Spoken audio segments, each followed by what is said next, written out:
Hello and welcome to Culture Over Coffee, a podcast focused on improving company culture and fostering employee engagement.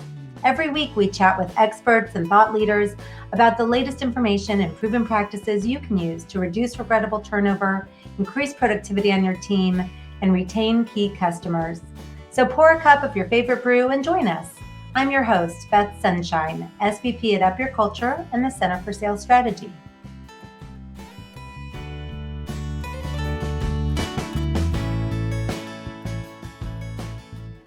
In this episode, we're continuing our season-long deep dive into Engage 2024, the Company Culture Report, by asking why are more employees returning to the office? As you can probably guess, it's here that we'll tackle the ever-shifting attitudes around where we work. Helping me explore these new findings on work preferences is Stephanie Downs, SVP, Senior Consultant at the Center for Sales Strategy. Stephanie helps us understand how managers often point to a seeming lack of accountability as one of the main reasons for pulling their people back into the office. Why it's impossible to please everyone when it comes to the right work model, but still, everyone's perspective should be considered. And finally, how there are a plethora of ways to make your virtual meetings as invigorating and energizing as those in person.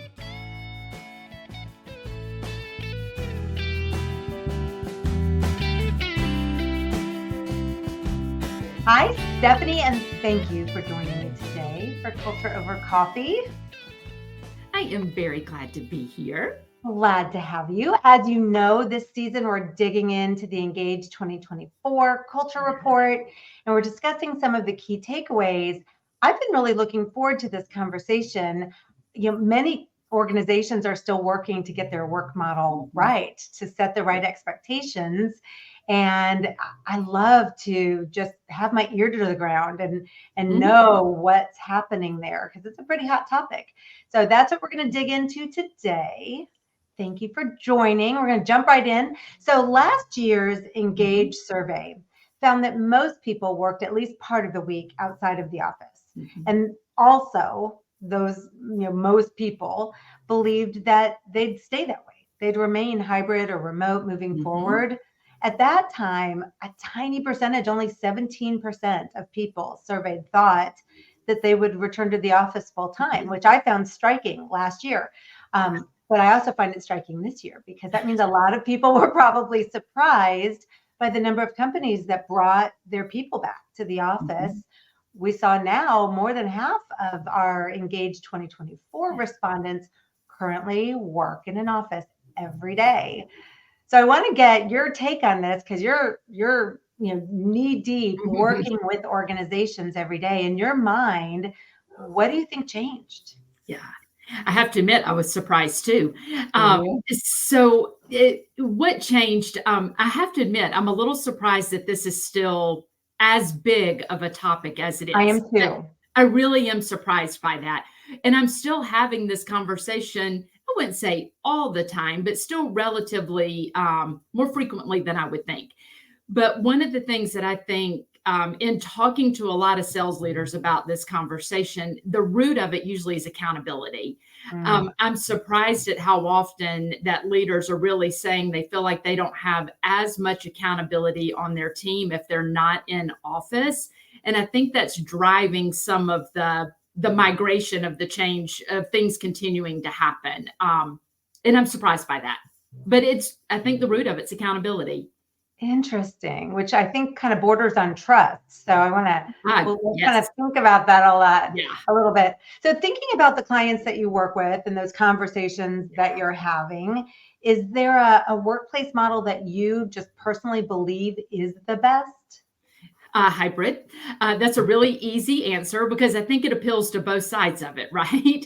For those that don't want to be in office full time, it's a nice go-between. And for those that want to be home full time or totally remote, it's a good balance between the two. And actually, the survey shows that is a favored response. I think the number was 52% said that they actually prefer the hybrid work model.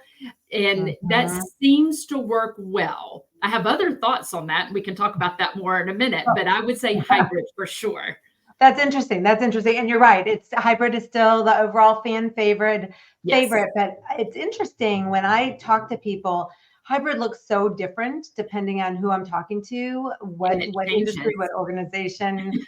Yeah, and a lot of organizations are struggling to figure out what the right hybrid Yeah. model should look like for them.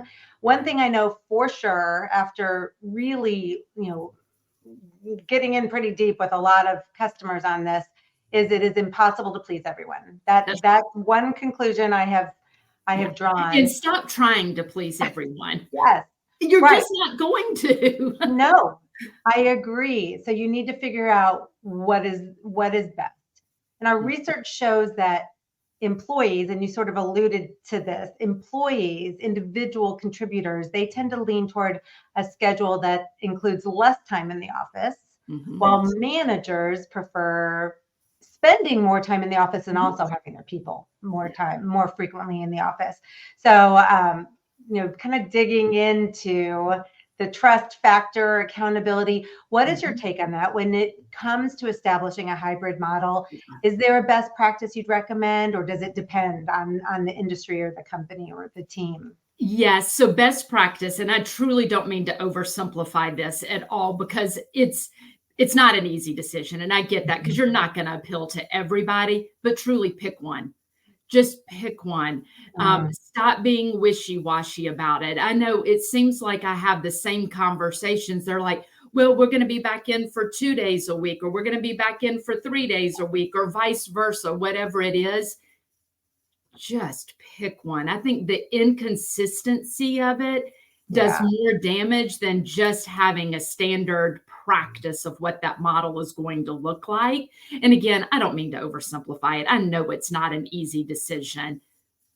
Yeah, but I hear what you're saying. People want a clear vision. They want to know what They want to know. expectations. Yeah. Right. So And then they can schedule their life around it. right. Yeah. Right. So how should a company, let's say they're committed to, all right, we're just going to pick a way. That's going to be the way. People will know what to expect then. How should they go about doing that? How do they determine what the right hybrid schedule is, knowing employees want more time out of the office, managers want more time in? Is there a good way to do this? I would recommend getting input from the team. I mean, you just think about from a culture standpoint, and it doesn't mean we're going to make a decision by committee because that doesn't work either. But people want to be heard. They want their voice in the matter. They want to be listened to. They want to be asked their opinion. Maybe do a survey with the team and get input what works best for the team. And then you maybe can make a better data-driven decision of what that is. And of course, there's the variables if it's being driven from a corporate decision or down to the market level decision, because it seems to be a pretty widespread of how that's coming about. But maybe survey the team and ask them their opinion. I like that. I know one radio station that I'm currently working with, they're really struggling with some culture issues. And one of the roots of that is that the sales team, the sales part of the house, they're able to work hybrid. That's Whereas, right. yes, Everybody everyone else is. and that alone, just the discrepancy there is at issue. So I guess part of the things to consider is, will we have one expectation for everybody, or will we expect different things of different people? Yeah, and when it's made at the market level decision, there's more of that to me than if it is just more from a corporate down. But that really does vary across industries too. Because I know we work with a lot of media companies, but we also work with a lot of non-media companies. And there does seem to be some differences between the different categories of business. I find it fascinating. So what would you say to companies who are forcing their employees back into the office? Because this is something that I think where we hear the loudest response. There's a date set. By that date, everyone is going to be back in the office full time, and employees are not interested. They're not wanting to do that. They don't want to do it. The company doesn't want to lose top talent. However, so what would you say? Build a talent bank, because it doesn't matter which it is, you're likely to lose people And it doesn't mean you're going to for certain, but I would absolutely build a talent bank, because you may lose people and you may know that that is going to be one of the outcomes, and I would be prepared for it. And that includes superstar sales talent that in some cases is leaving because they just don't want to be back in the office, for example, full time. Build a talent bank. I think that's so smart. And once they have that policy in place, once the organization is clear on what our work model is going to be moving forward, it helps build that talent bank, because now the job descriptions, the postings, we can be really clear about. For sure. And then people will who are attracted to that feel more comfortable. That's right. And we should be extremely transparent in our job postings and LinkedIn postings and social media postings. We should be really clear what that looks like, because you never would want to say we're one thing and then hire somebody and it be something else. Right. We know that's not going to end well, right? No, it's not. So we've been talking about where people kind of park it all day, but digging in more to just how they interact, how they meet, regardless of whether a company is in office full-time, hybrid, or even remote. What we found in the survey is most people find in-person meetings more energizing than the virtual meetings. Right. I think that makes sense. But sometimes due to budget constraints or logistic issues, it's just hard to gather everyone together. And sometimes it's just not possible. I know at Up Your Culture, we often say it's not where you work, it's how you work. You could be fully remote with a thriving culture. Yep. Fully remote with a terrible culture. Same thing goes for in office. So what tips or tactics would you recommend that might make virtual meetings, when they're necessary, just feel more invigorating, more inspiring, a little bit more like those in-person meetings? Okay, so I have lots that I could share on this. Feel free to cut me off along the way. So one, don't have meetings that aren't necessary.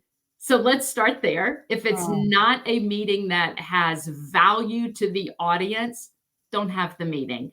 Also, don't have meetings that are more of just the homework checklist of here's the things to do and what has to get done. That can live in an email, right? Yeah. Another thing that I have really found with meetings in a remote or virtual environment, send some assignment ahead of time. Come prepared with X, so people feel like they are contributing to the meeting. They're more likely to be engaged in the meeting because it's a topic that they're sharing. I like Have like a learning and development segment in the meeting, so people feel like they're getting something useful that they could walk away with and use that same day. People want to find value in the meetings. Make sure there is value in the meetings. Don't let any one person share for more than 10 minutes at a time. Pull in multiple voices in the meeting. And also consider having team meetings that are smaller, more specific to that group versus big meetings where it doesn't apply to everybody on the meeting. I love can keep going, but I'll stop there. Oh my gosh. I feel free to keep going, but that's good stuff. What I'm hearing from you is don't have a meeting that could be an email. That's right. People want to feel like whatever they're doing at the meeting is contributing. And while they're there, grow them, develop them, give them a gift back. That's right. I like the small group. That's a nice takeaway. I guess that could be more brainstorming, collaboration. These are, I assume, people who you're working more tightly with, you'd recommend. Right. And use a sales organization, for an example, because we work with a lot of those. But sometimes when you're talking to salespeople specifically, their role in the organization, account managers and account coordinators, they're all really important. We can't do what we do every day without them. But sometimes there's training topics that are more specific to the salespeople. Part of a process they need to get better at, for example, that doesn't necessarily apply to everybody else. There's a time to have the meeting with everybody for sure, but there's also a time that maybe you don't need to do that. Both can work, but think about that. I like that. I like that a lot. All right. So earlier I mentioned last year's survey and how only 17% thought that they'd be back in an office right now. Now that number has grown, so people are seeing the tides change. Our latest survey shows that 40% of people now believe they're going to be in an office full-time moving forward in their role. I think it's hard to know what the future will bring, but thinking about the industries, the organizations you work with, when you look into your crystal ball into the future, what do you see as the likely future of work from a high level? Oh, if only I had that crystal ball. I could say one thing, and then you could ask me this question next week, and I would have a different piece of information, and I may would answer it differently. Very I don't true. know that it's going to continue changing too drastically. I think it's going to ebb and flow both directions a little bit, in all fairness. But again, I said this at the top of the call. I can't believe we're still talking about it to the degree that everybody's still I talking agree. about it. But I doubt there's drastic changes. Very interesting. Every time we look at the questions we're going to ask on our survey for the next year's survey, we debate, do we still ask those hybrid, these questions? And it's still a hot topic. So yes, we do. Yeah. All right. So what would you say are the advantages and disadvantages of requiring employees to return to the office? If you have a listener right now who's like, okay, I like the advice of just pick one and go with it, set it in stone, and they're weighing it, what would you put on their pro-con list? Yeah. It really, again, we said this, there's no simple answer to this, but it really depends on the individual. In some cases, there's advantages for those that are social and like the energy they get from being with people. They like the water cooler talk. They like the group think of being in the same office and the vibe of that. It's an advantage. I mean, it's a positive. But for those that really don't want to be there, it's a disadvantage. And I really think that there's going to be some risk of losing people potentially if you're really forcing the hand one way or the other, and the team doesn't want that, or the individual doesn't want that. So truly, there's advantages and disadvantages. Yeah. It's not as black and white as we would like that to be, right? It's just not possible. Yep. But just know that. It's like musical chairs, right? The music's going to stop and people are going to land, and they might land elsewhere, but others may, come to you. So how can company leaders, people managers, regardless of how many people wanted to come back to the office, let's go with they're forcing their hand, which is what I'm seeing a lot of, making their employees come back. They know that not everybody wants to be there. Any ideas for how to increase productivity, increase engagement, help people feel better about the new model? For sure. Hyper focus on culture. Just absolutely hyper focus on it. So shameless plug. Yes, you could hire up your culture, which we would highly recommend, right? However, it's if you're doing it on your own, at least start somewhere. Because you say culture, that's a big, broad topic, right? But think about all of the opportunities just to have a more engaging environment. The main thing, though, is you have to have a clear mission. You have to have a clear vision. I would start there. If nothing else, make sure that is well defined within your organization, and then start thinking of all of the ways that you can live that out through, daily meetings and what you're aiming for and how you introduce new initiatives in the organization. Does it align with the mission and vision, et cetera? That's a great place to start. Culture. Yeah, a great place to start. Certainly focus on culture, but you're right. It's an enormous topic. A huge topic. So how do you focus on it? I love your advice, which is, just be crystal clear on who you are, your mission, your vision, your values, so that people can latch onto it. I think in general, human nature is to want to belong to something that they believe in, that they find meaningful. If they're going to spend so many hours at work. So great advice. All right. Well, Stephanie, thank you for spending time with me today. I could chat with you about culture over coffee all day long. You've shared a lot of great information, some great ideas that I'm sure our listeners have found valuable. So if it's okay with you, we're going to drop your LinkedIn information in the show notes. Sure. Will that work? Yes.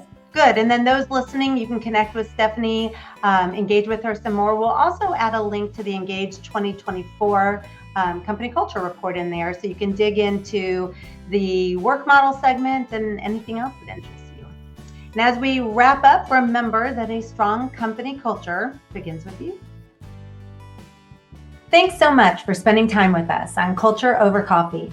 If you've enjoyed the conversation, be sure to subscribe and join us for every episode.